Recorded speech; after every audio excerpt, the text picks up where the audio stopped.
سلام، خوش اومدید به این ویدیو. امروز براتون یه آموزش خیلی خفن آوردم. امروز میخوام آموزش بدم که چجوری کد هاد و کد سنسی که مورد نظرتونه رو بیارید داخل اکانتتون.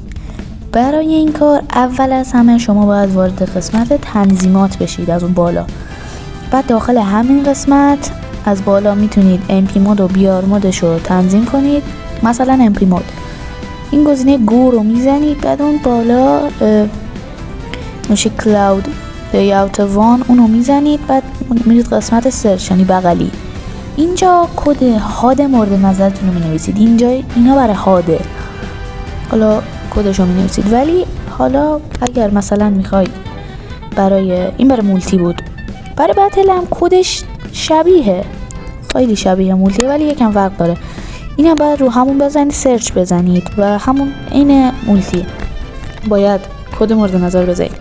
ولی برای سنس باید از پایین قسمت سنسیویتی رو انتخاب کنید.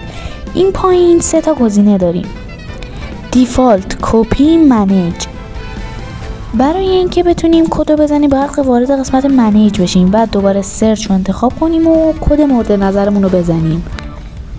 بعد هرچی بنویسید نمیاره، باید از یه جا کد انتخاب کنید. بعد برای بتل و مولتی هم یه شکله، فرقی نمیکنن با هم.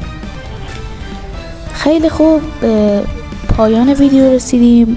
امیدوارم که از این ویدیو خوشتون اومده باشه. من داخل کانالم ویدیوی گیم پلی میذارم و آموزش میذارم، لطفا ساب کنید. تا ویدیوی دیگه، خدا نگهدار.